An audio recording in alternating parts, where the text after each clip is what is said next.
أعوذ بالله من الشيطان الرجيم. بسم الله الرحمن الرحيم.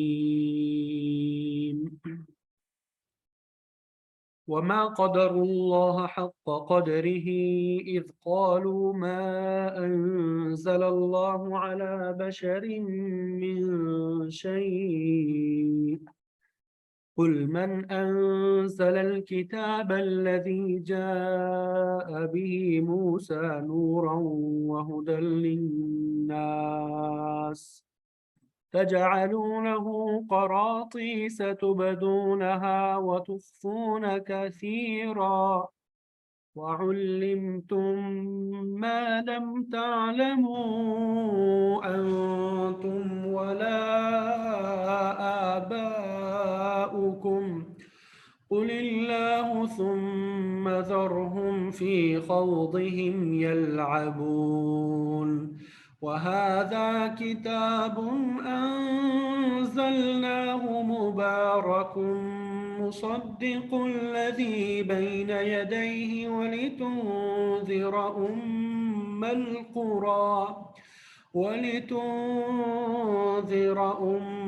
القرى ومن حولها والذين يؤمنون بالآخرة يؤمنون به وهم على صلاتهم يحافظون. ومن أظلم ممن افترى على الله كذبا أو قال أوحي إلي ولم يوح إليه شيء ومن قال سأنزل مثل ما أنزل الله. ولو ترى إذ الظالمون في غمرات الموت والملائكة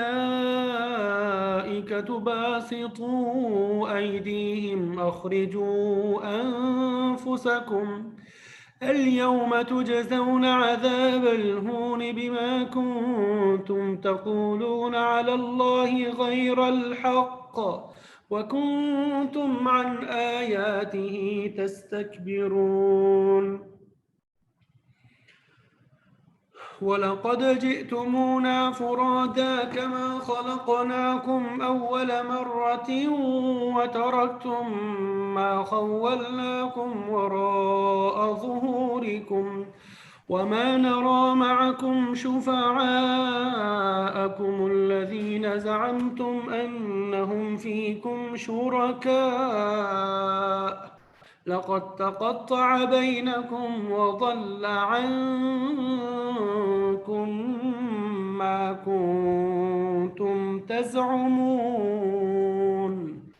صدق الله العظيم.